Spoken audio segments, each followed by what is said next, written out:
Hi everyone, this is the chapter 13 lecture over temperature, kinetic theory, and the gas laws. So we're going to start with just kind of a brief introduction to temperature. First of all, what is temperature? Temperature is the value that we measure with a thermometer, and there are several different properties that we can actually use to obtain this measurement. So we can use the fact that certain materials change their volumes when the temperature changes in order to determine or measure temperature. We can use electrical resistance. We can determine this using color changes. And we can also do this through the emission of infrared radiation. And you're likely more familiar with some of these than others. But these are some of the ways that our everyday thermometers actually work.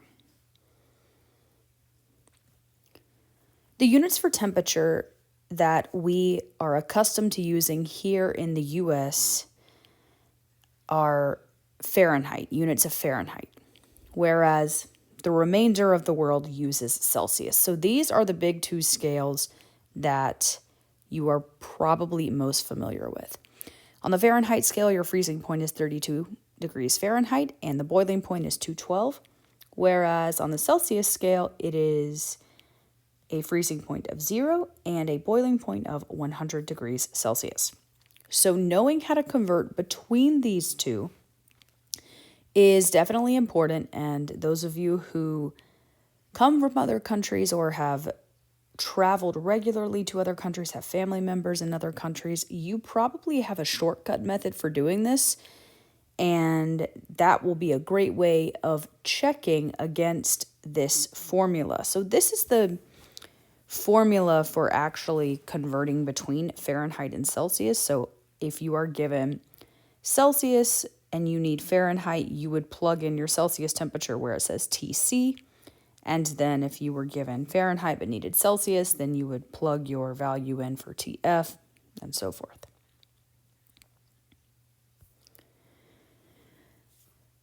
We have one more unit for temperature, and it's called Kelvin. This is the Kelvin scale, and we use this in most sciences because the Kelvin scale is absolute.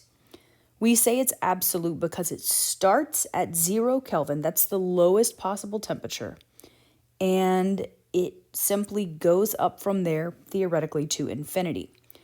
That lowest value, 0K, is known as absolute zero, and it is the temperature at which all molecular motion would cease to exist, which would break several laws and theories that we currently have, and we are still working towards bringing a substance down to 0K, but it has not been done yet. We've gotten really, really, really close though, and I will actually show you that on, I think it's the next slide or maybe 2 over. So 0K is the lowest we can go in Kelvin, meaning there are no negative values on the Kelvin scale.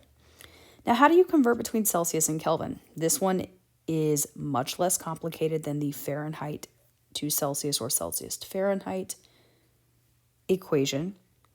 The only thing we need to do is take our Celsius temperature and add 273.15. That's how we go from Celsius to Kelvin. Simple. I know this image is a little bit blurry, but this is,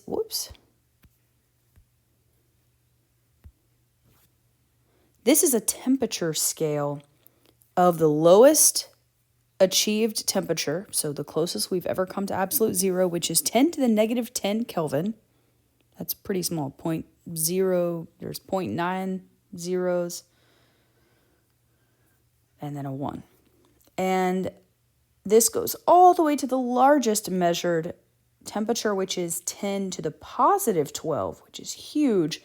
And that happened in one of our particle colliders. Some far more common temperatures are things like, I don't know how common this is, but Hydrogen fusion would occur at about 10 to the 8th Kelvin. The center of Earth is somewhere between 10 to the 4th and 10 to the 5th. A fireplace would only be around 1,000 Kelvin. Liquid nitrogen is under 100 Kelvin. And then we can actually obtain liquid helium when we drop the temperature enough. So somewhere in between 10 and 1 Kelvin, we can actually create liquid helium. A lot of strange things happen the closer that we get to absolute zero. So let's just quickly convert between the temperature scales. So it says room temperature is generally defined to be 25 degrees Celsius. What is room temperature in Fahrenheit and what is it in Kelvin? Okay, let's just take the formula we have for part A. So we're going to convert Celsius to Fahrenheit first. We're going to plug in our Celsius value. So it would be the Fahrenheit. So TF does not stand for T final. It stands for T Fahrenheit. I probably should have used a capital F there. Equals 9/5 times 25 degrees Celsius plus 32. And when you plug that in, you should get about 77 degrees Fahrenheit. Now, we also want to do this in Kelvin. So for part B, we already have Celsius. We need Kelvin. Let's just add 273.15. And that would actually leave us with 298 Kelvin. If you're wondering why I did not include the 0.15 when I wrote my final answer, it's because when we use sig-fig rules for adding and subtracting, we always go by the least number of decimal places available in our numbers. And 25 has no decimal places, so we just round it to 298K.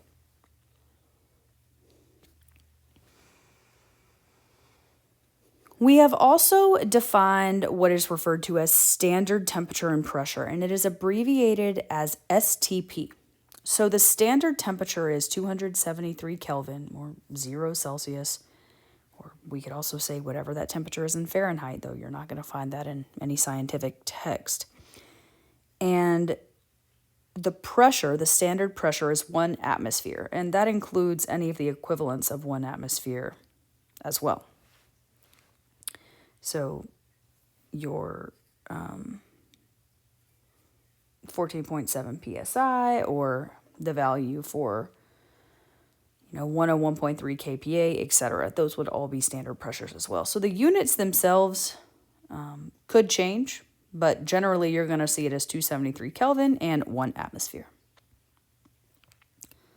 Now, how can we be sure that the thermometers we have are actually recording an accurate temperature? We can be sure of this because of something called thermal equilibrium, which is where systems that interact and change their temperatures do so because the two objects in contact, or the two systems in contact, have different temperatures. And the changes between those two systems are not going to stop until their temperatures are the same, or they're in thermal equilibrium.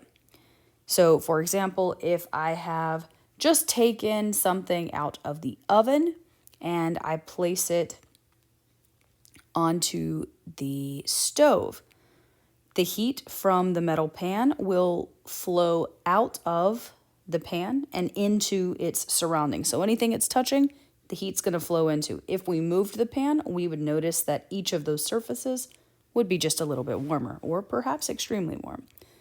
And that will just happen until both the pan and all of the objects surrounding it are at the same temperature. So this is more formally known as the 0th law of thermodynamics, which we'll get to the rest of those later, but this is the first one, the 0th one. And experimentation, and likely your own personal experiences, has shown that if we have two systems, so we'll call them A and B, and they are in thermal equilibrium with each other, and then B is in thermal equilibrium with some third system, C, then A will also be in equilibrium with C. So let's use some other words to say that again. If you have objects A and B, they are both at the same temperature, and Then we have a third object that is going to be placed on the other side of object B, and it is also the same temperature as B, then A and C will also be the same temperature. You might be thinking, wow, that seems like common sense, but it was not. And this is incredibly helpful to utilize anytime temperature is going to play a role in whatever it is you're doing, whether you're building something, whether you need to keep a system running smoothly, whether you simply need to consider whether you should leave something sitting in your car on a hot summer day. Thermal equilibrium is how we can be sure that thermometers are recording accurate temperatures. Because if it's in contact with an object, then it should end up having the same temperature as that object, or recording the same temperature as that object.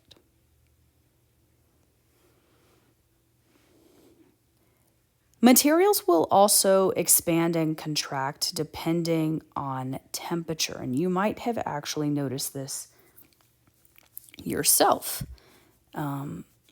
So thermal expansion is just the change in size or volume of something as the temperature changes.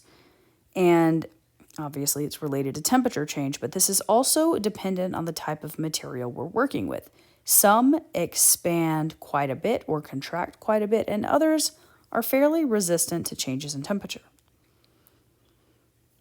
The underlying cause is that an increase in temperature is going to create an increase in kinetic energy. And that increase in kinetic energy means that the molecules being affected by this increase in temperature will begin taking up more space because they have more energy. They're moving around faster. So individually, if we're just looking at one molecular atom, this isn't going to affect much. However, when we consider all the molecules in a substance, we can't ignore that expansion or the contraction. It could play a significant role in the material you choose for a particular project. So we can calculate the expansion, and I'm going to give you a few equations here.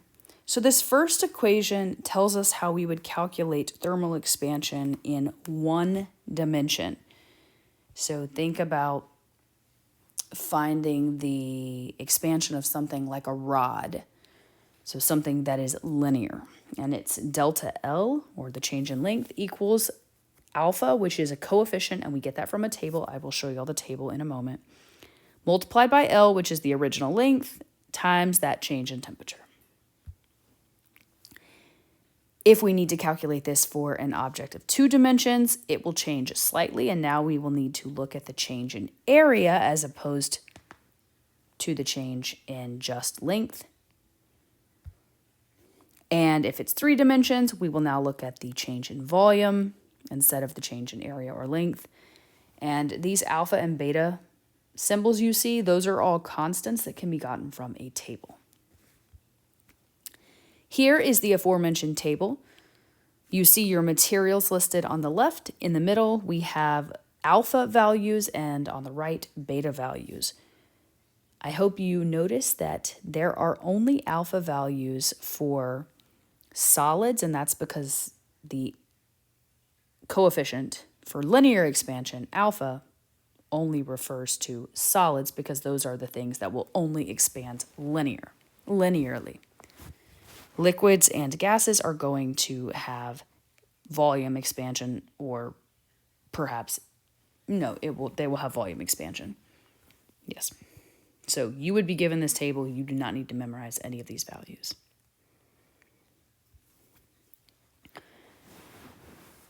Okay, so let's utilize this now.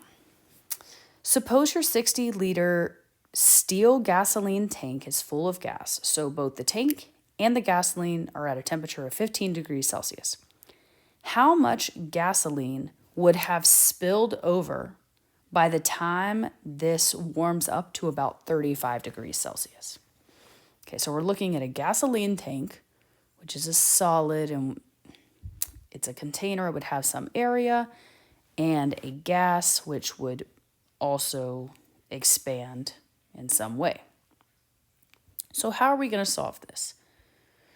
Well, step one, let's use the equation for volume expansion to see what's going to happen to the steel tank. We are choosing the one for volume expansion because this steel tank is three-dimensional. It's going to have a length, a width, and a height. So I'm using a little s to denote the steel tank. So we're going to find the change in volume for that. So we'll look for the beta value for steel. We need the original volume of the tank and then our change in temperature. And I'm actually going to let y'all plug your numbers in. Step two, we need to find the increase in volume of the gasoline. We will be using the same equation. The only difference now is we'll be getting values for the gas instead of the steel tank.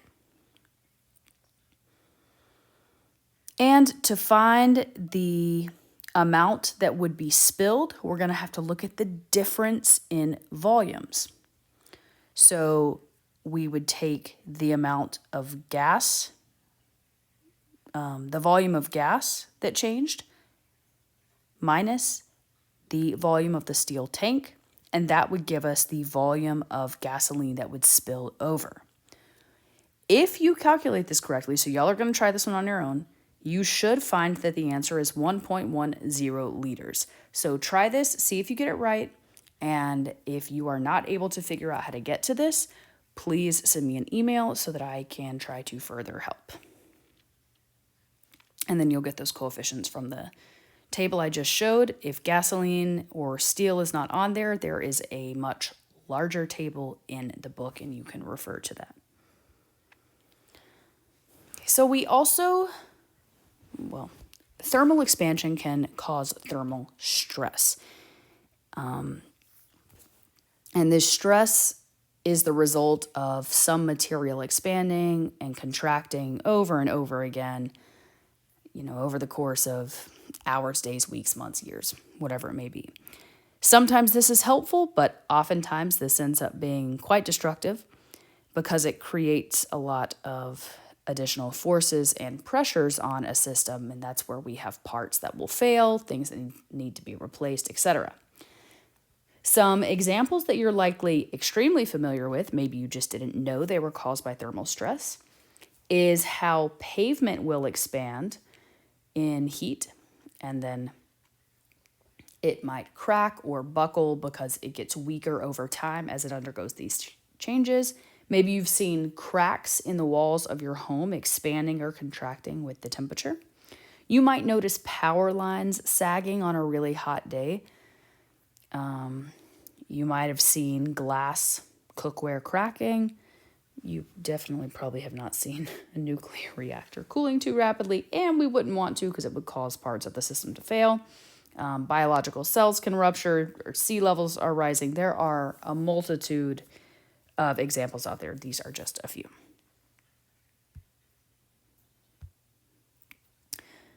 So how are temperature, pressure, and volume of a gas actually related? Well, this is just the case of someone inflating a tire with air. So in image A, air is going to be pumped into that tire, and at first, the volume is going to increase, but there's really not going to be a change in pressure.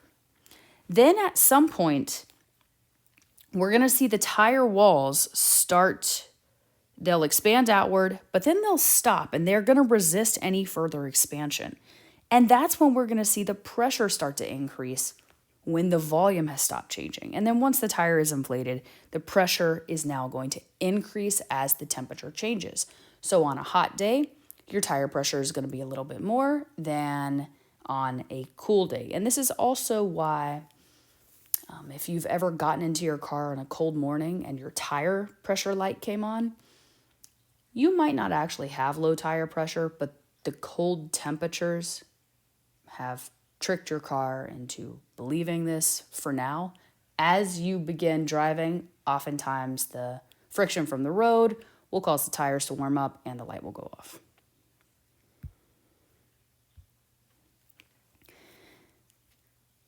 We also have the ideal gas law. And you might be thinking, why are we talking about this? This is physics. Well, gases are incredibly important in physics. Any engineer would be able to tell you that as well. We have gases all around us.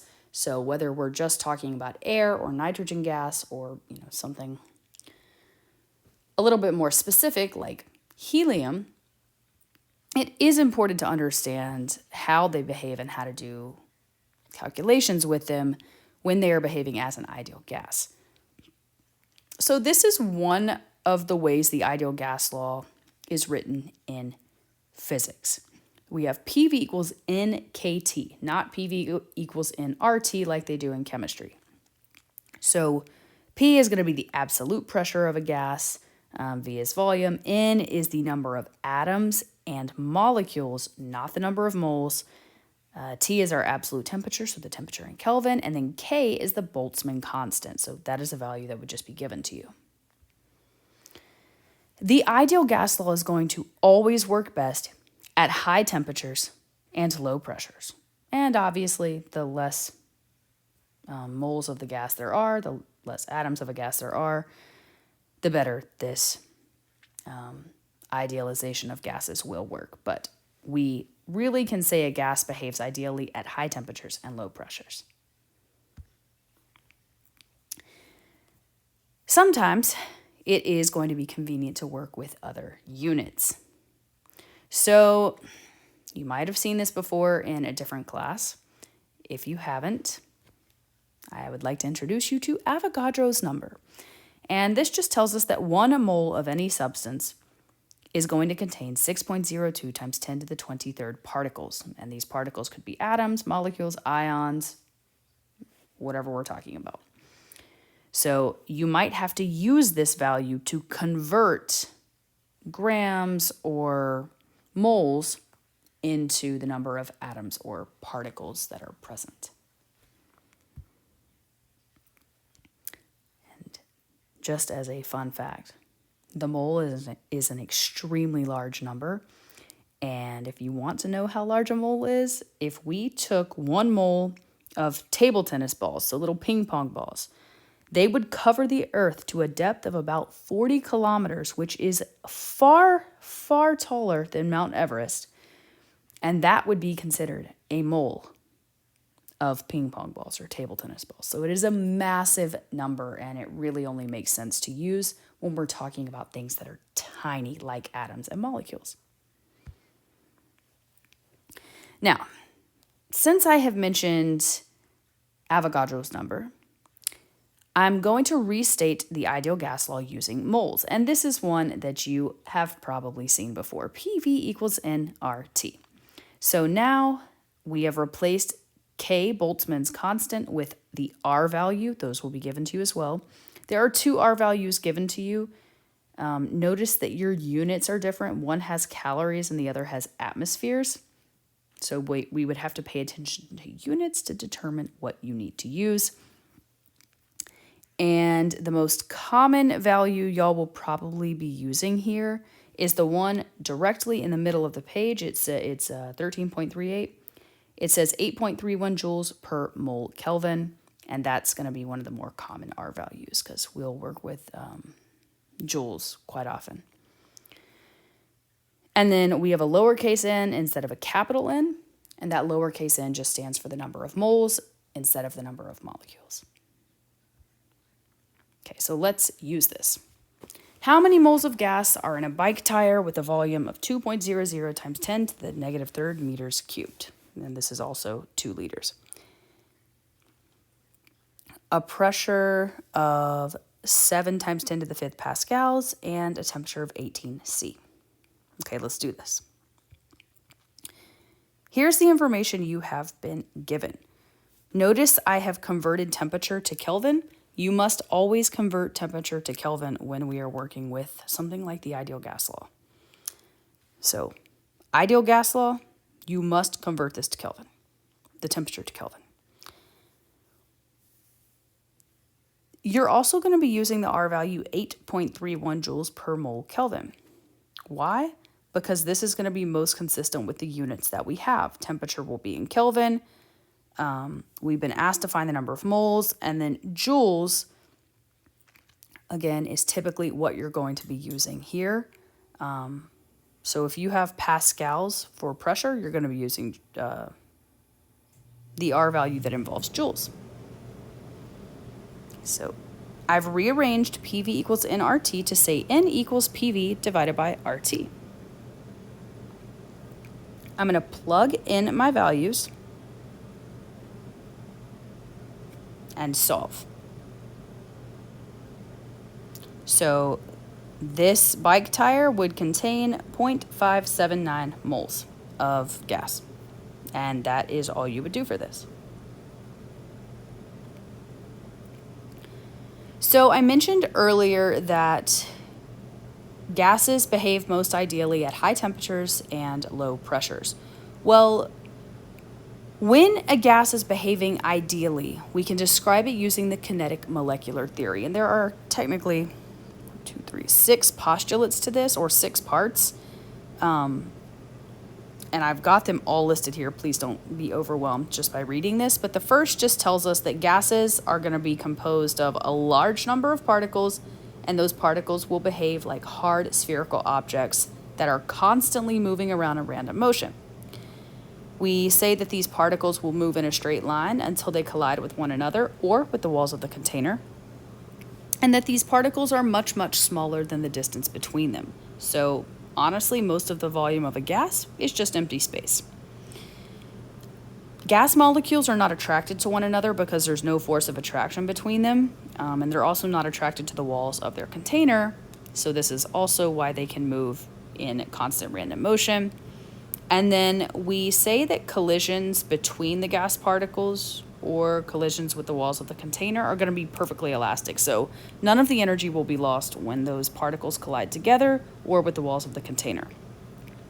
And finally, and this is probably the most important one for you to take away here, the average kinetic energy of a gas depends on the temperature of the gas and on nothing else. So the only thing that is going to increase the kinetic energy of a gas is an increase in temperature. If we decrease the temperature, we will also decrease the kinetic energy. And this is because increases in temperature make particles move more, which increases their velocity, hence the kinetic energy also increases. Now we can calculate this translational kinetic energy. It's called thermal energy, and I've got the formula written at the top. KE equals 1/2 mv squared, which when we're talking about gases is equal to 3/2 kT. So we would need to know the temperature of the gas.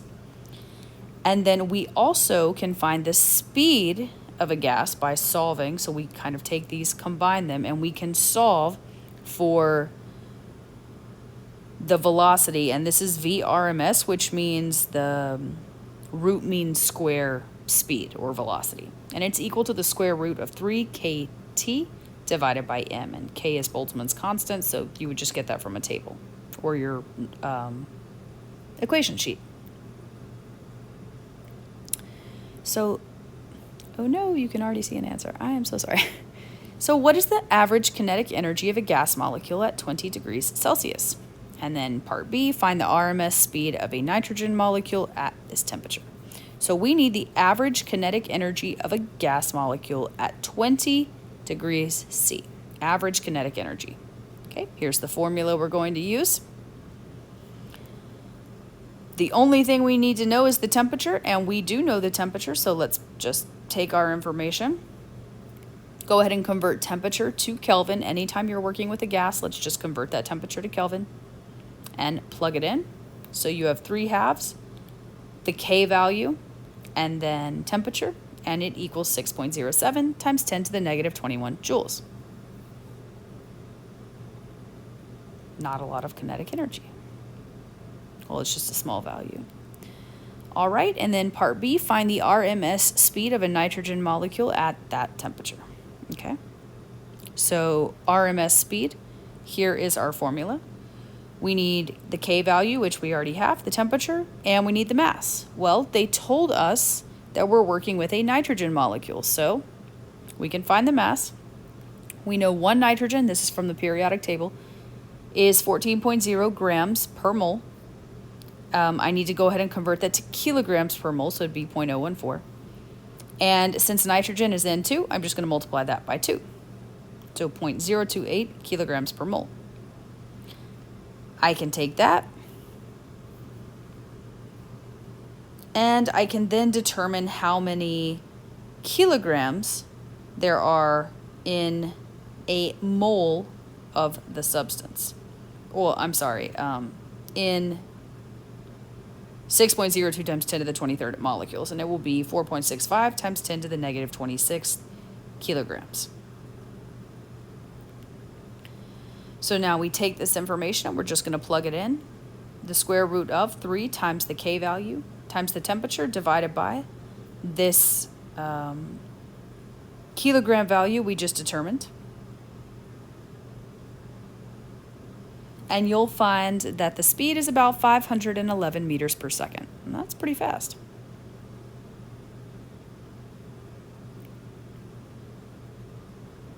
Okay. It's often very useful to compare the pressures and volumes of various substances, and we do so through something called a PV diagram.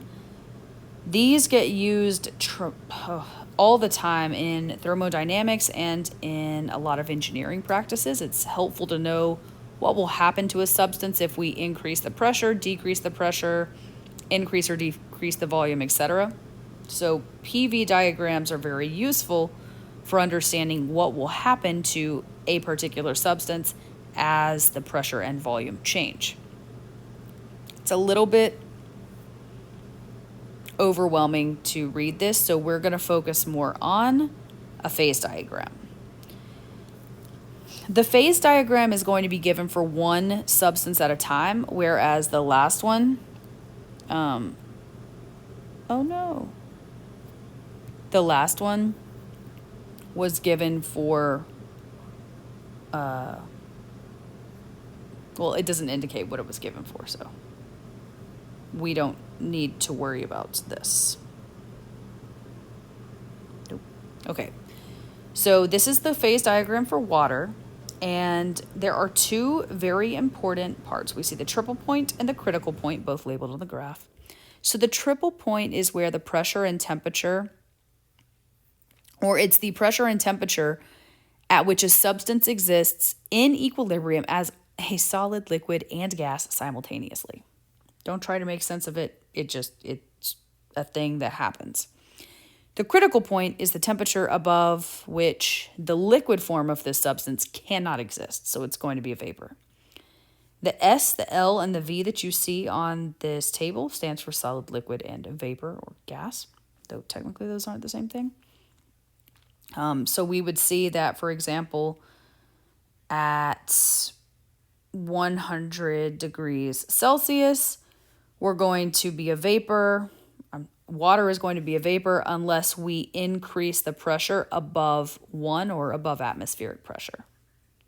So you will have a question on your quiz where you have to know how to read one of these phase diagrams. Okay, and then we have pressures and gases. So we have vapor pressure and partial pressure. The vapor pressure is the pressure which a gas would coexist with its solid or liquid phase. And the partial pressure is just the pressure that a gas would have if it were alone inside of a container. So let's say we have a mixture of gases. Each one is going to impart its own partial pressure on the container, and then we would just add those up to figure out the total. In fact, the total pressure is the sum of the partial pressures, obviously assuming that they all behave like ideal gases. And this is what's known as Dalton's law of partial pressures. So we can just look at the, say, percentage of a gas that's in the mixture and say, well, I know the total pressure, and if I know the percentage of my gas that's in the mixture, then I know what percent of the total is from that particular gas. And we are nearing the end, so you might have heard the phrase, it's not the heat, it's the humidity. So we're going to take a moment to talk about humidity. 3 definitions to know. Relative humidity means the amount of water in the air relative to the maximum amount the air can hold.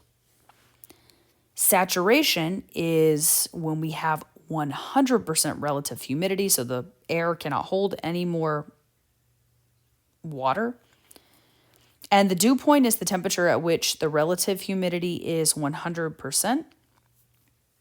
And this is the temperature at which the water will actually start to condense out of the air. Over here, I have provided a quick image, or just a very simplified image of molecules moving from the liquid phase to the gas phase. And when this is done in an open container, obviously when they become a gas, they just float off into the atmosphere and continue being a gas. But if it's in a sealed container, they will continually move back and forth between being in their liquid phase and in their gaseous phase. And they can just go back to being a liquid or back to being a gas. And this can just happen constantly, forever and ever. But if we don't have a lid on it, they will just move off into the atmosphere and continue their journey as gases or water vapor.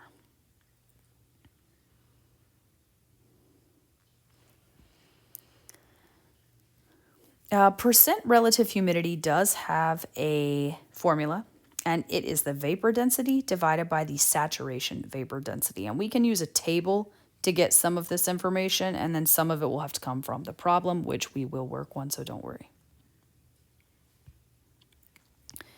So let's calculate the percent relative humidity on a day when the temperature is 25 degrees and the air contains 9.40 grams of water vapor per meter cubed.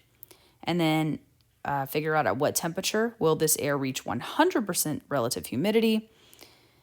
And then for part C, what is the humidity when the air temperature is 25 degrees Celsius and the dew point is negative 10 degrees Celsius? So y'all are going to be meteorologists for a moment.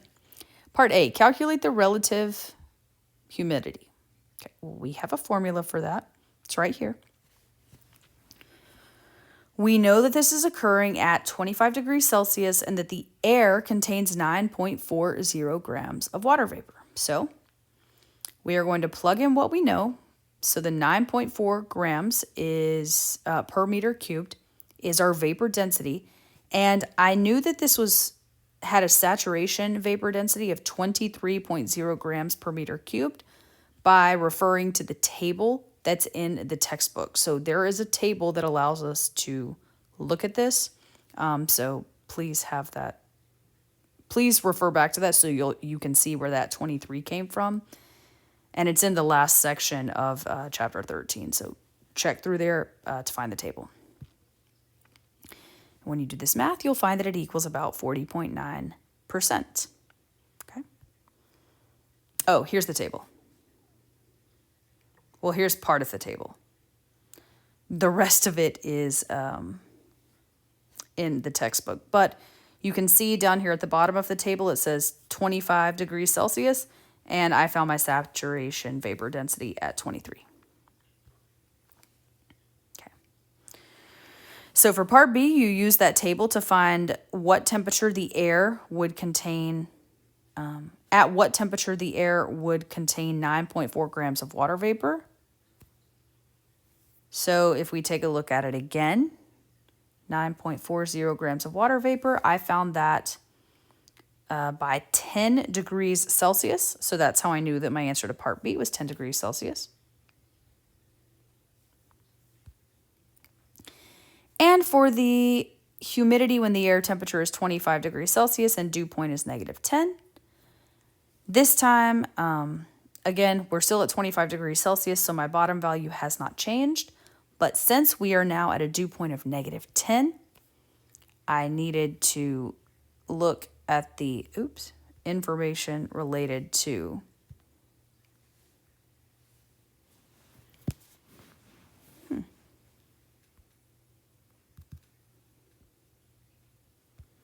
Oh no, this seems to have frozen. Okay, maybe not.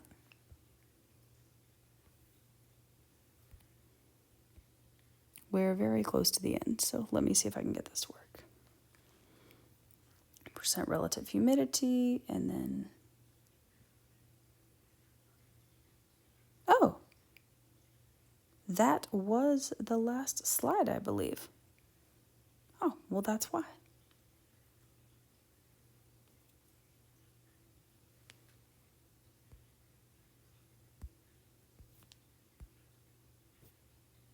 Yes, okay. So if we look at that chart, you will find that the percent relative humidity, okay, so let's see if we can pull that back up again. For -10, so you look at the temperature, -10 degrees Celsius, it tells you it's 2.36, and that's how we would find the percent humidity.